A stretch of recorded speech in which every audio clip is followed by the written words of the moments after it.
নর্মদে হার আজ এসেছি 7ই ফেব্রুয়ারির গল্প নিয়ে। তো এই 7ই ফেব্রুয়ারির দিনটা ছিল খুবই গুরুত্বপূর্ণ, মানে এটি আমার দক্ষিণ তট পরিক্রমা সমাপ্ত করার দিন। সুতরাং রত্নাসাগর নাম দেওয়া হয়, বলা হয়, আসলে তো আরব সাগর নামে পরিচিত। তো এই আরব সাগরে যেখানে নর্মদা মা সমাহিত হয়েছেন, তো সেই স্থানটাকে বলা হয়, আমরা পরিক্রমাকারীরা আমরা রত্নাসাগর নামে অভিহিত করি এবং আমরা রত্নাসাগর নামেই ডাকব। তো আজকের রত্নাসাগর দর্শন এবং পার করার দিন। তো গোয়ালীনাথ আশ্রম, যেটা বলেছিলাম, 6 তারিখ রাত্রিবেলা ছিলাম রাস্তার ধারে। তো সেখান থেকে সকাল সকালই উঠে গেলাম, কারণ রাস্তার ধারে তো বেশিক্ষণ শুয়ে থাকা যায় না। তো সকাল সকাল উঠে রওনা। ওখান থেকে 4 কিলোমিটার দূরে হচ্ছে হাঁসট। তো হাঁসট কিন্তু একটি অনেকটা ওই নদী বন্দর টাইপের। ওখানে সব ওই মৎস্য বিক্রয় কেন্দ্র। তো একটু বেলা হলেই সেই মৎস্য বিক্রয় কেন্দ্রে ভিড় ভাড়াক্কা শুরু হয়। রাস্তার দুই ধারে বেশ গন্ধ মাছের, সব চারিদিকে ওই সব বিভিন্ন মাছ নিয়ে যাওয়ার সেই পাত্রগুলো রাখা রয়েছে, আর বিভিন্ন মাছের আড়তের নাম লেখা দেখতে পেলাম। তো হাঁসটের শহরের রাস্তা অবধি আসলাম পাকা সড়ক ধরে। গোটাটাই পাকা সড়ক পথ, এখানে আর অন্য কোনো ব্যাপার নেই। তারপরে সেখান থেকে একটু ডান দিকে একটু বেঁকে যেতে হলো। একটা অদ্ভুত একটা পথ, সে সরু একটা বাড়ির মধ্যে দিয়ে রাস্তা মতো, আর এবড়ো খেবড়ো পথ, জঙ্গলের ছড়ি পথ মতো। সেখান দিয়ে খানিকটা দূর গিয়ে জিজ্ঞাসা করে পৌঁছালাম হাঁসট হংসেশ্বরী মন্দির।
জয় মা অম্বিকা।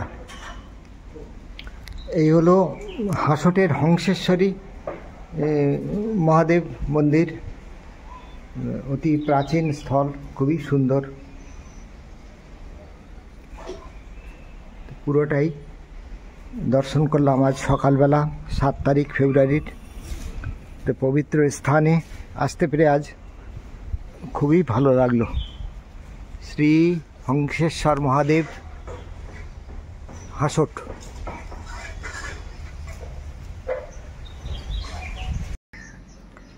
তো এই মন্দির যে কত প্রাচীন, বলছে যে অনেক প্রাচীন। ওখানে এক পুরোহিতের যে ছেলে, তিনিও পুজো করতে এসেছিলেন। সকালবেলা পুজো করে তিনি কাজে বেরিয়ে যান।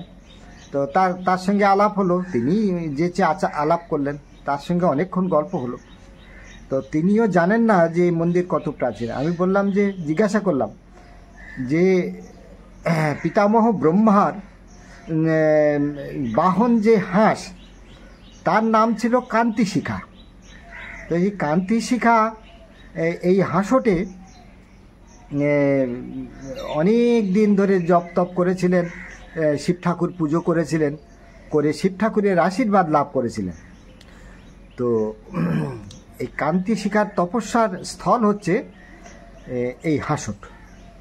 সেই হাঁসট থেকে মানে সেই হংস, মানে কান্তিশিখা হংসিনী, তার থেকে এই হংসেশ্বরী মন্দির বা হাঁসট এই নামগুলো এসেছে। তবে আধ্যাত্মিক দিক দিয়ে চিন্তা করলে কিন্তু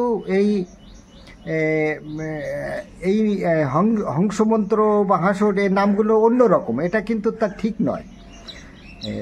সেখানে নাম হচ্ছে হংসমন্ত্র। এই হংসমন্ত্রের অর্থ হচ্ছে হংস।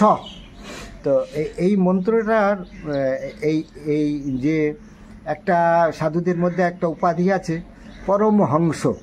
তো সেই হংস মন্ত্রে সিদ্ধি লাভ করলেই হচ্ছে অহংস, এই হংস মন্ত্র, সংক্ষেপে হংস, মানে আমি সেই পরমাত্মার অংশ।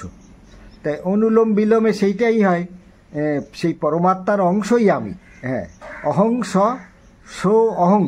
হ্যাঁ, তো এই মন্ত্রই হচ্ছে হংস মন্ত্র। এটা হচ্ছে বলা হয় যে নিঃশ্বাস প্রশ্বাসের সঙ্গে অবিরত মানুষ জপ করে। দিনের মধ্যে যতবার নিঃশ্বাস নেয় মানুষ, এইভাবে এই হংস মন্ত্রের মাধ্যমে, অহংস এই মন্ত্রের মাধ্যমে মানুষ শ্বাস প্রশ্বাসের মাধ্যমে অনবরত ভগবানের নাম করতে থাকে। তো এই হংস মন্ত্রে যারা পারদর্শী হয়ে ওঠেন তারাই হলেন পরমহংস। তো যাই হোক, এসব আধ্যাত্মিক কথা, তো সবটা হয়তো আমি সুন্দরভাবে বলতে পারলাম না। তো যাই হোক, কাহিনী হচ্ছে কশ্যপের কন্যা কান্তিশিখা। হ্যাঁ, তিনি ছিলেন হচ্ছে ব্রহ্মার বাহন। তো সেই কান্তিশিখার তপস্যার স্থল হচ্ছে এই হাঁসট। তারপরে ওখান থেকে আরেকটু মন্দির দর্শন করার পরে আরেকটু এগিয়ে গিয়ে যে পড়ল একটি সূর্যকুণ্ড। এই সূর্যকুণ্ডটা পরিক্রমাকারীদের দর্শন করা অবশ্য কর্তব্য বলা হয়। এই কুণ্ড দর্শন না করলে পরিক্রমা সমাপ্ত ধরা হয় না।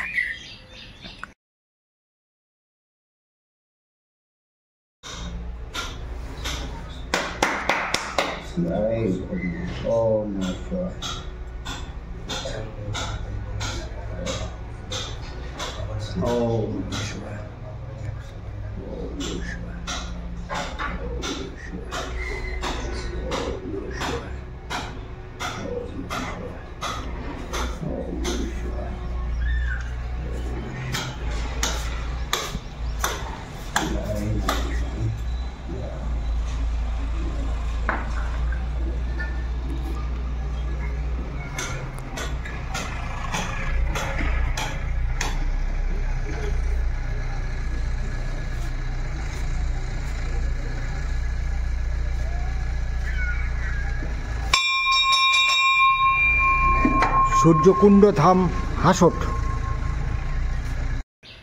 যাই হোক, দর্শন করলাম, অনেকটা অপরিচ্ছন্ন হয়ে আছে, আর তার চারিপাশটা বিভিন্ন কনস্ট্রাকশান চলছে। সে সূর্যকুণ্ড সংলগ্ন যে শিব মন্দির আছে, শিব মন্দিরটিও ভগ্নপ্রায় অবস্থা, সেখানেও কাজ চলছে দেখলাম সিমেন্টের। আর কুণ্ডের আরেক পাশে একটি হনুমান মন্দির আছে। তা হনুমান মন্দির, সেই হনুমান মন্দির যারা তৈরি করেছে তাদের সঙ্গে আবার এই মূল সূর্যকুণ্ড, এই যেখানকার যে অংশ, এই দুই তরফে কিন্তু আবার গণ্ডগোল। গণ্ডগোল মানে একটা মন কষাকষি। হ্যাঁ, কোন মন্দিরে কত বেশি পরিক্রমাকারী যাবে। এমনকি তারা সূর্যকুণ্ডের ওই পাশটাতে একটা পাঁচিল দিয়ে দিয়েছে যাতে এধারের থেকে পরিক্রমাকারী সিধা ওই মন্দির হয়ে না বেরোতে পারে, আলাদাভাবে যেতে হবে। তো এইসব কাণ্ড দেখে সে হনুমান মন্দিরতে আর আমরা যাইনি। তারপরে হাঁসর থেকে টোটাল 12 কিলোমিটার হবে, সোজা পাকা রাস্তা নেই। তাই 12 কিলোমিটার পাকা রাস্তা বেশ কঠিন রাস্তা। তো হাঁসর শহর থেকে একটা চওড়া পথে বাজার এলাকা পড়ে, তার মধ্যে দিয়ে একটা ত্রিকোণাকৃতি রাস্তা করে আবার সেই মূল রাস্তায় গিয়ে উঠলাম। তো সেই 12 কিলোমিটার রাস্তা চলার শুরুতে এক ভদ্রলোক, তার আইসক্রিমের ব্যবসা, সেই বিশাল একটা ফ্রিজ গাড়ি, হ্যাঁ সে তাতে রেফ্রিজারেটর আছে, তো সেই গাড়ির মধ্যেই সব আইসক্রিম। তো তিনি ডেকে, আমরা 2 জন পরিক্রমাকারী ছিলাম, আমার সঙ্গে একসাথে সাধু, তা আমাদের দুজনকে সুন্দর আইসক্রিম খাইছিলেন। যাই হোক, তারপরে তো অবিরাম হাঁটা হাঁটা হাঁটা হাঁটা, হ্যাঁ তখন মনে হয় সকাল 8টা সাড়ে 8টা এরকম বাজে, না তারও বেশি হবে, 10টা বেজে গেছে। হাঁটতে হাঁটতে হাঁটতে আমাদের পরবর্তী গন্তব্য হনুমান টেকরি। তো হনুমান টেকরি অবধি যাওয়া হলো না। হনুমান টেকরি থেকে মোটামুটি 3 কিলোমিটার আগে দুপুর হয়ে গেল এবং খুব ক্লান্ত, তখন ক্ষুধার্ত, হ্যাঁ রাস্তায় আর অন্য কিছু খাওয়া হয়নি। একটা জায়গায় আরেক ভদ্রলোক ওই 2 প্যাকেট নমকিন দিয়েছিলেন, সেটুকু খেয়েছিলাম। তো ওই আশ্রমটাতে গেলাম, সেখানে যারা কর্মকর্তা ছিলেন তারা খুব জোর জবরদস্তি করে বলে এখানেই থাকুন, আর হনুমান টেকরি গিয়ে যাবেন আর কি হবে, এখানেই রান্না খাওয়া করুন। নর্মদেহার তো এখানে হনুমান টেকরি থেকে 3 কিলোমিটার আগে এখানে এই মন্দির অন্নক্ষেত্র। এখানে দুপুরে আজকে ভোজন প্রসাদী নেব। এখানে আছেন সরস্বতী মাতা, মাতা অম্বিকা ও নর্মদা মাতা।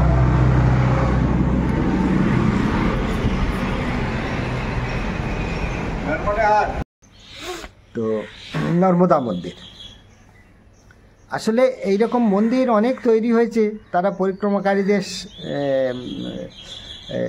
সেবার ব্যবস্থা করেন, এবং যার আশ্রমে যত বেশি, যে আশ্রমে যত বেশি পরিক্রমাকারী থাকে, তা তত তাদের একটা সুনাম, হ্যাঁ সুনামের ব্যাপার।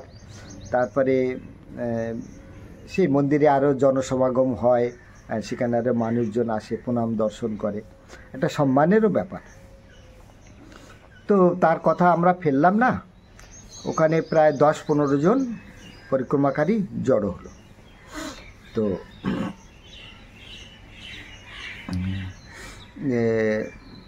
সেই মন্দিরে একটা সমস্যা দেখা দিল যে রান্না করার লোক নেই।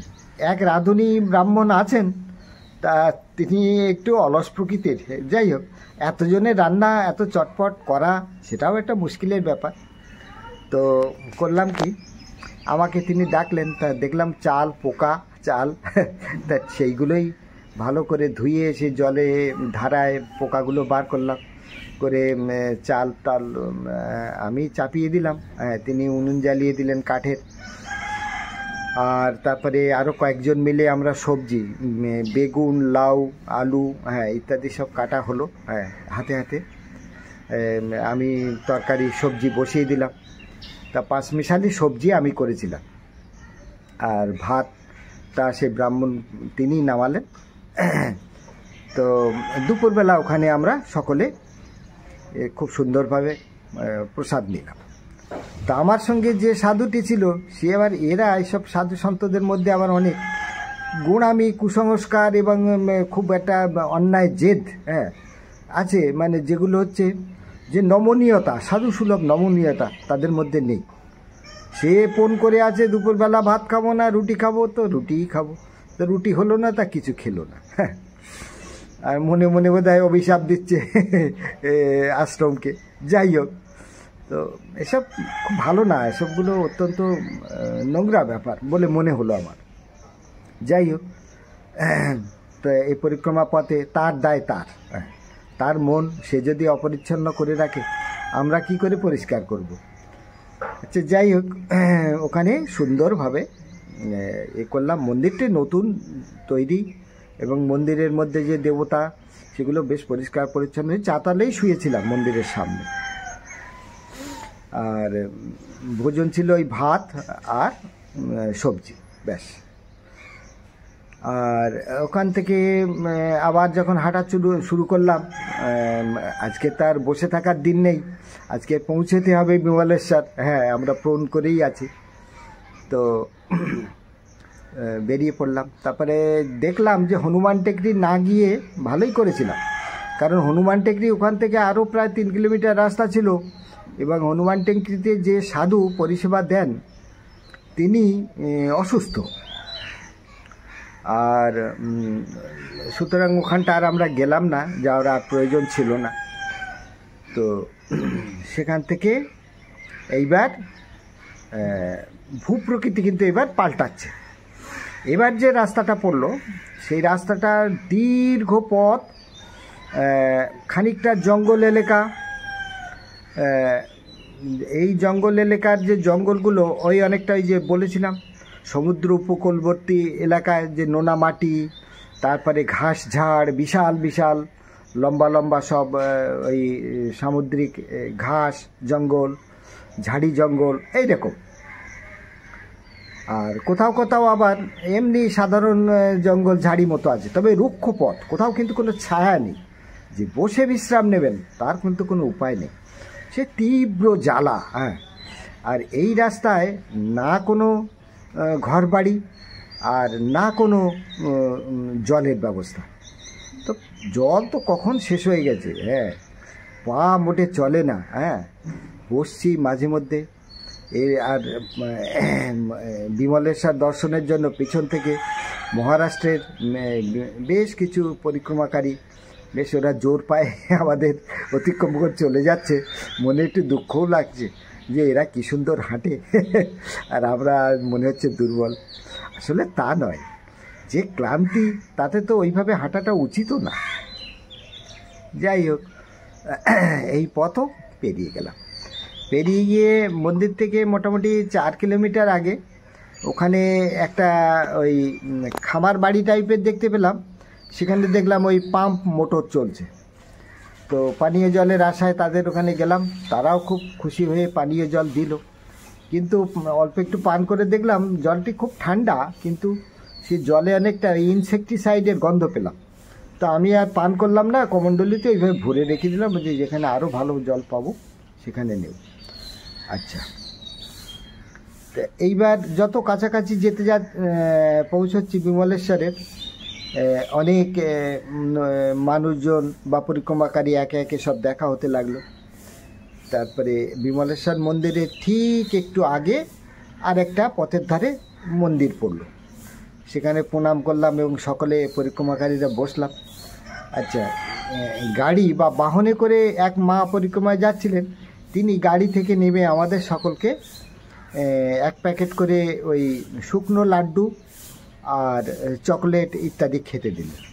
তা সেটি আমাদের কাছে কিন্তু অমৃত তুল্য মনে হলো খিদের মুখে। হ্যাঁ, তখন বিকাল হয়ে এসছে,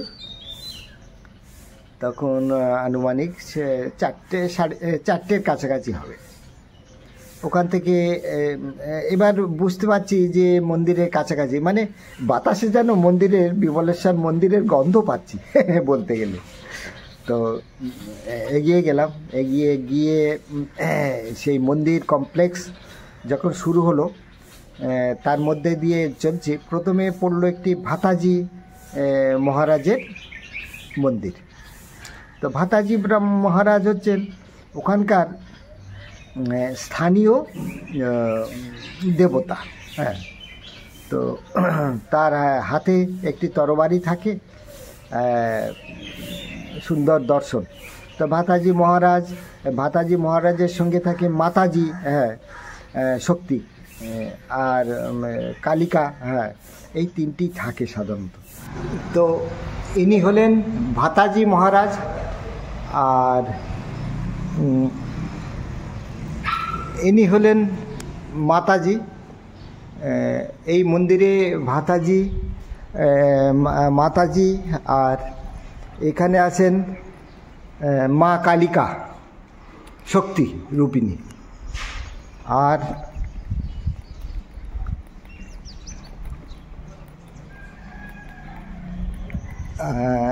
রামদেব বাবা, ইনিও रामदेव पीर। तो ये सिद्ध मंदिर स्थानीय बहुत दिन से ये गांव का अंदर ये सब देवता सब पूजनीय था, और सब सज्जन मानते थे, पूजा करते थे। आज ज़माना बदल गया, फिर भी सब सज्जनों को आस्था लेके ये भाताजी और माताजी इनका मंदिर में अभी भी पूजन हो रहा है। बहुत ही भव्य स्थान है, देखकर अच्छा लगता है। मंदिर भी बहुत सुंदर है। तो सब देवता का पास आके हम दुआ मांगते हैं, आशीर्वाद लेते हैं, फिर चलते हैं मैया के पास। नर्मदे हर। तो देखला मंदिरটি খুব সুন্দর। তো মাতাজি মন্দির দর্শন করে এইবার মূল বিমলেশ্বর মন্দিরের দিকে এগোচ্ছি। সেখানে পর্যটক এবং তীর্থযাত্রী উভয়ের জন্য বিভিন্ন রকম ব্যবস্থা আছে। এইখানে এই তীর্থস্থান আছে পঞ্চশিব।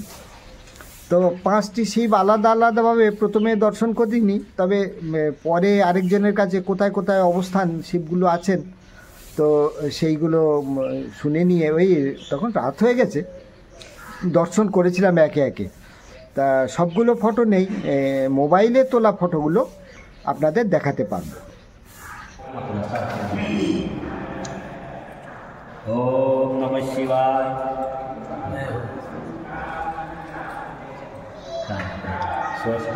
বিমলেশ্বর মহাদেব।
তারপরে মূল যে বিমলেশ্বর মন্দির, সেই মন্দিরের মধ্যে অনেক শিবলিঙ্গ আছে। হ্যাঁ, অনেক শিবলিঙ্গ, তার আলাদা আলাদা নাম। হ্যাঁ, বিমলেশ্বর, রুদ্রেশ্বর, হ্যাঁ, সিদ্ধেশ্বর, সব নানা শিব শিব আছেন।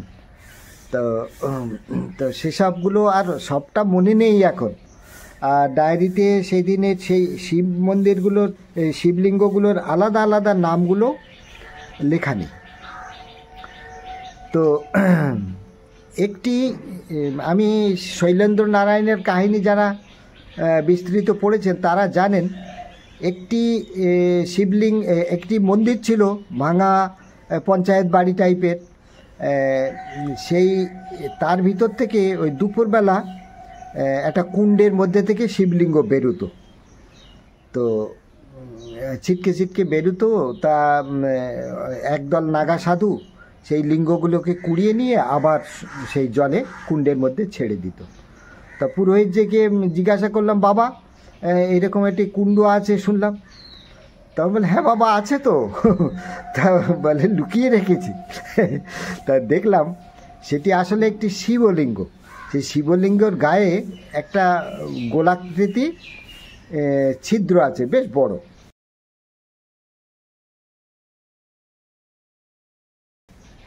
সেই ছিদ্রের মুখে একটি ফুল রাখা আছে, সেই ফুলটি সরিয়ে সেই কুণ্ডটি আমাদের দর্শন করালেন। তো সেই কুণ্ডটির ইতিহাস তিনি জানেন না। আমি তাকে বললাম যে এই ব্যাপার, সেই পুরোহিতের বাবা আগে এখানে পৌরোহিত্য করত। বললাম যে আপনার বাবা হয়তো জানবেন, এর মধ্যে আগে সমুদ্রের সঙ্গে এই কুণ্ডটির যোগ আছে।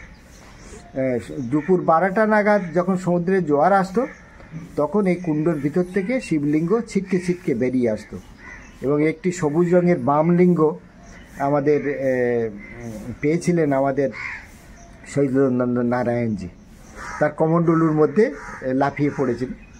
তো এখন যেহেতু ওই সর্দার সরোবর বাঁধ হয়েছে, সেই বাঁধের ফলে এখানে নদীতে স্রোত কম, আর সেই প্রাকৃতিক জোয়ার ভাটার সময় যে নর্মদা মায়ের সঙ্গে যোগ ছিল এই কুণ্ডের, এবং ভিতর থেকে যে জোয়ারের ঠেলায় ঘূর্ণিতে যে শিবলিঙ্গ বেরিয়ে আসতো, সেই ঘটনা, প্রাকৃতিক ঘটনা এখন আর ঘটে না।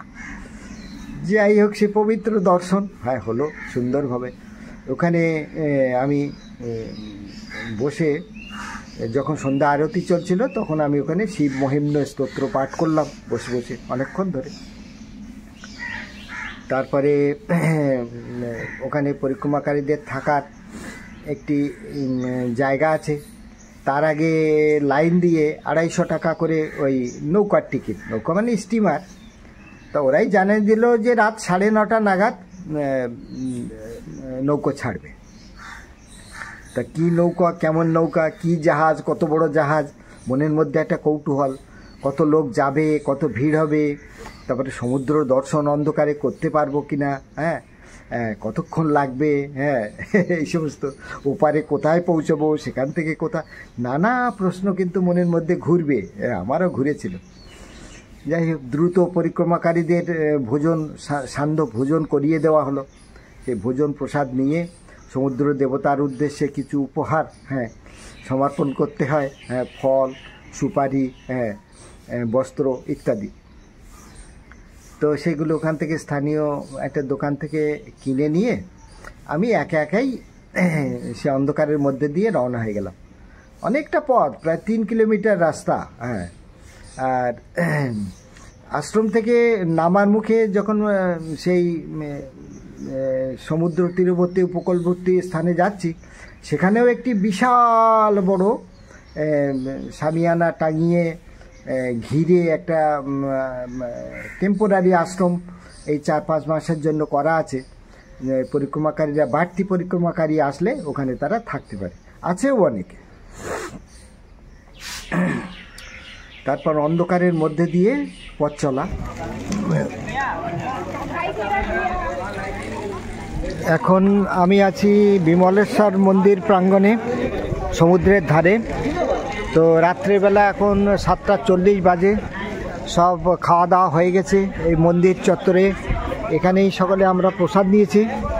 তা খাওয়া দাওয়ার পরে এখন আমরা সকলে জিনিসপত্র নিয়ে চলে যাব জাহাজঘাটার দিকে, তারপরে সেখান থেকে রওনা হব আজকে। তো এইটা হচ্ছে নর্মদা মায়ের মন্দির, আর ওইটা হচ্ছে শিব ঠাকুরের মন্দির। শিব ঠাকুরের এখানে 5টি আলাদা আলাদা লিঙ্গ রাখা আছে, বিভিন্ন জায়গায় বিভিন্ন আকৃতির। আর এইদিকে হচ্ছে মিঠিতলায়, ওইদিকে যাব আমরা। আমাদের লঞ্চ ছাড়বে, স্টিমার ছাড়বে 9টার পরে, রাত 9টার পরে। ততক্ষণ এই ঘরে আমরা সব জায়গা নিয়েছি, এখান থেকেই রওনা হব, সব গুছিয়ে টুচিয়ে। অনেকেই আছে, অনেকে রওনা হয়ে গেছে।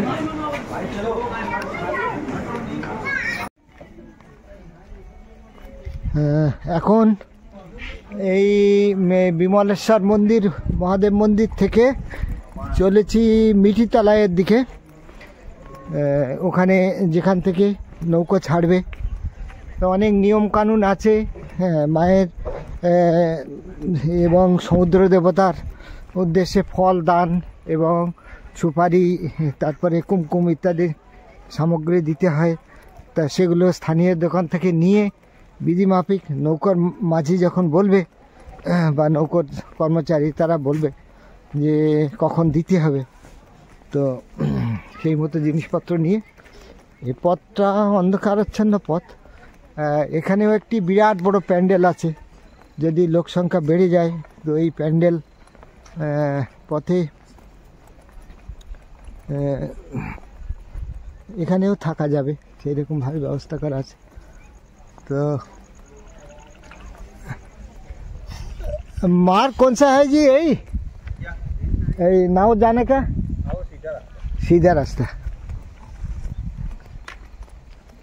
तो অন্ধকার, আমি একাই চলেছি, আরও পিছনে অনেকে আছে, তারাও আসবে ধীরে ধীরে। তো আমি একটু আগে যাচ্ছি, যদি ওখানে ছবি টবি তোলার সুযোগ পাওয়া যায়। তো এই হচ্ছে রাস্তা, রাস্তাটি চওড়া আছে, ভালো পরিষ্কার। তো আজকে তো জীবনের একটা অন্যতম প্রধান দিন, তো তার জন্যে যতটুকু এখন অন্ধকারে তো ছবি তোলা মুশকিল। বিরাট সব ব্যবস্থা এখানে, খুব গুরুত্বপূর্ণ স্থান বর্তমানে তীর্থযাত্রীদের কাছে। তো আপাতত ভিডিও বন্ধ করি, টুকরো টুকরোই নেব, টানা নেওয়ার উপায় নেই। হ্যাঁ, চলছি দূরে যেখান থেকে স্টিমার ছাড়বে সেখানের আলোগুলো ঝকঝক করছে দেখতে পাচ্ছি। আর অনেক গাড়ি যাচ্ছে, যারা বাহনে পরিক্রমা করছে তাদের গাড়িতে করে ওখানে ছেড়ে আসছে, এসে গাড়িগুলো ফিরে আসছে। তো অন্ধকারের মধ্যে সেই গাড়িগুলোকে রাস্তা দেওয়া খুব মুশকিল, বিপজ্জনক। মানে গাড়িগুলো যাচ্ছে সে জমদূতের মতো হা হা হা হা করতে করতে। তো 9:30 আর হলো না, জায়গাটা বিশৃঙ্খল দেখা যাচ্ছে। ওখানটা সুন্দর র্যাম্প তৈরি হবে, জেটি তৈরি হবে, সেই সমস্ত কর্মকাণ্ড রাতের আলোতেও চলছে। আর প্রচুর পরিক্রমাকারী, হ্যাঁ, বিশেষ করে আমরা তো পায়ে হাঁটা পরিক্রমাকারী সে তো আছে বেশ কয়েকশো, আর তারও থেকে দ্বিগুণ তিনগুণ আছে যারা গাড়িতে করে পরিক্রমা করছে, এবং তাদের ভিআইপি ব্যবস্থা। হ্যাঁ, তাদের সব সুন্দর জায়গায় বসানো, সুন্দরভাবে আগে নিয়ে যাওয়া ইত্যাদি ইত্যাদি এসব। হ্যাঁ, তারা পয়সা দিচ্ছে আর আমরা সাধারণ পরিক্রমাকারী, জুতো পায়ে যাওয়ার নিয়ম নেই নৌকায়। তো দেখলাম আবার 10 টাকা করে পলিথিন ব্যাগ বিক্রি হচ্ছে, তার মধ্যে অনেকে জুতো ভরে নিচ্ছে। আর আমার জুতো তো এমনিতেই জরাজীর্ণ ছিল, ভাবলাম যে সমুদ্র দেবতা পার হব, তা আমার জুতো ওখানে ত্যাগ করে দিলাম। তো সেটাই পরে আমাকে খুব ভোগান্তি দিয়েছিল পরের দিন। হ্যাঁ, যাই হোক, তো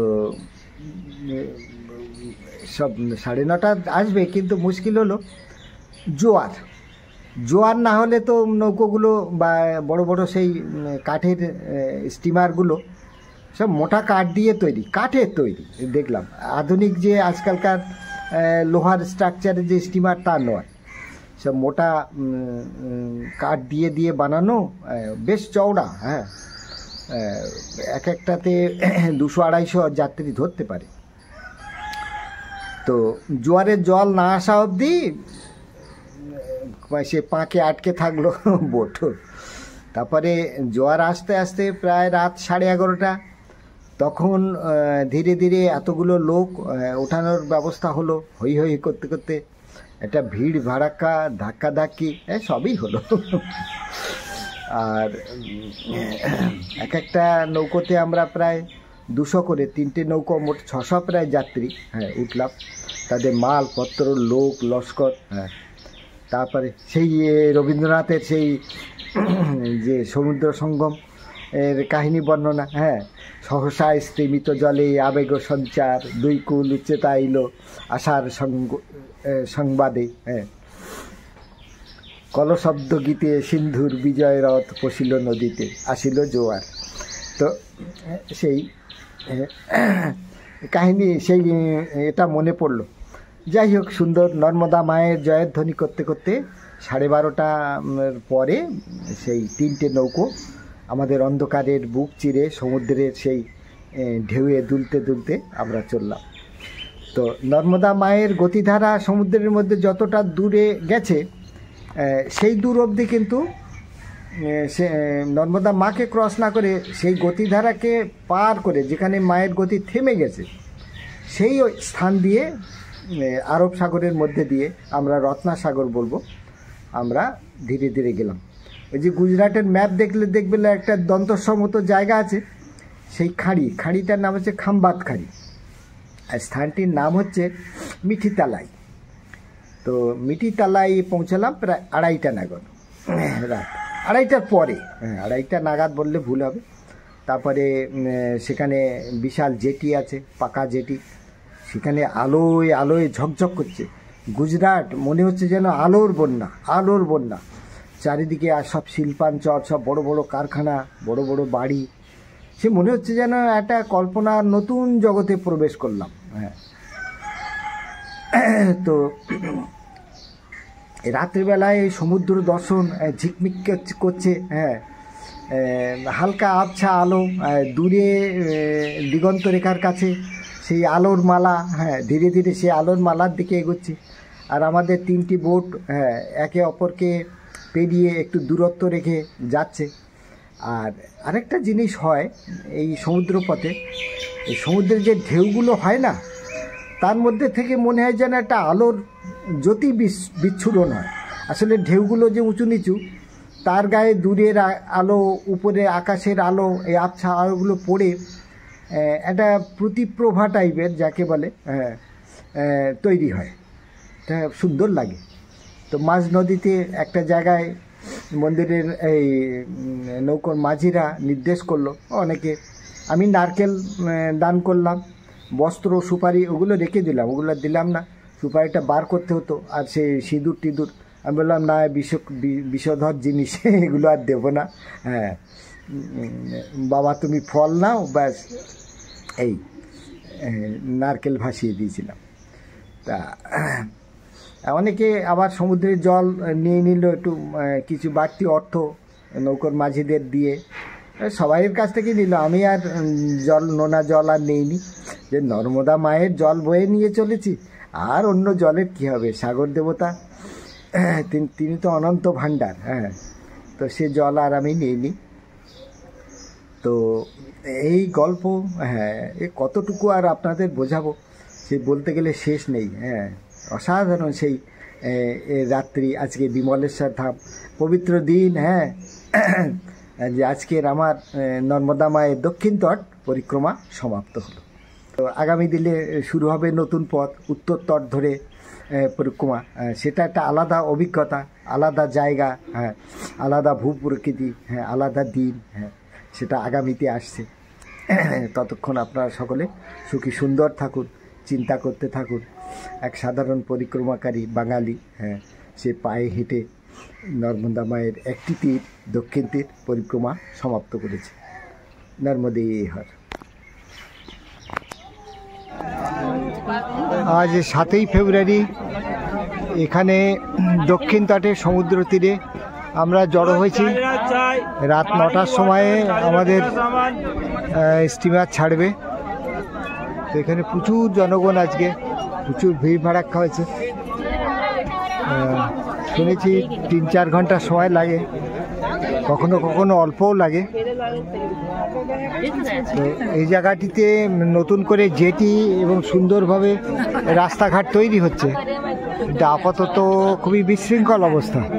চারিদিকে বড় বড় মেশিনপত্র, রাতে ওয়েল্ডিংয়ের কাজ চলছে, একদম হই হই রই রই ব্যাপার।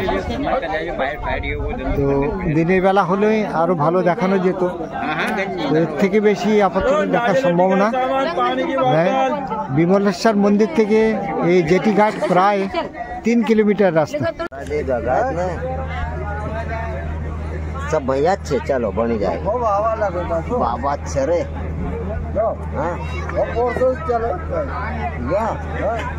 अब 2 घंटा में कहते हैं धड़ा लगना को कितनी बार लग चला कब चला।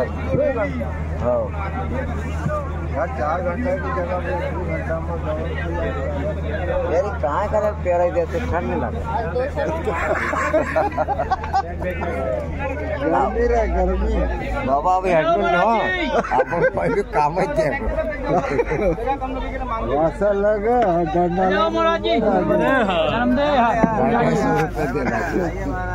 आ जाओ आ जाओ।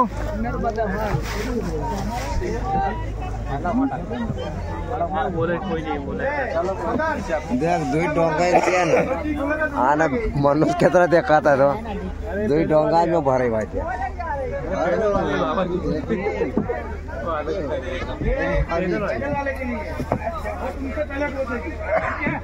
तुम पहले पहुंचो।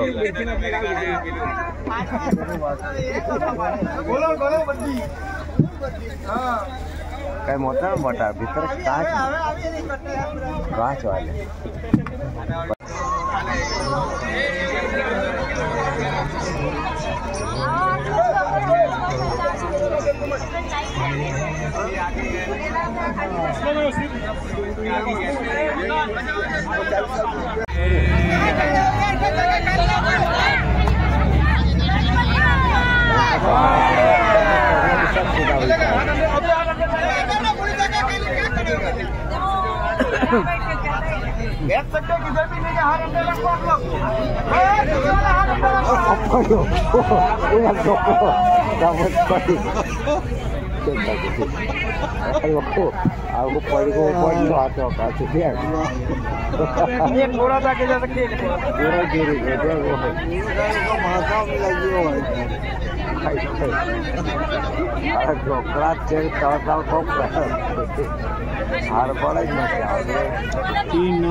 थोड़ा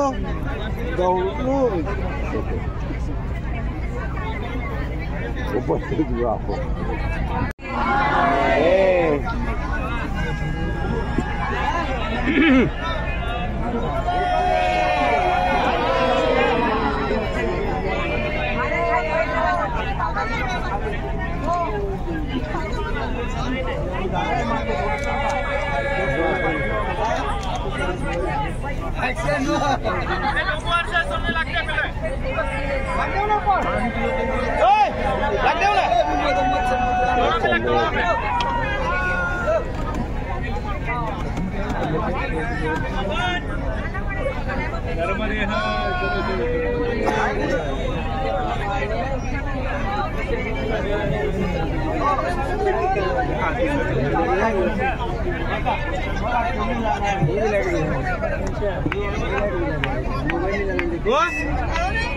गाड़ी उभी राहिला आम्हाला गाडी लागते की नाही ए कार लाव कार यस कार सर ए गोलीला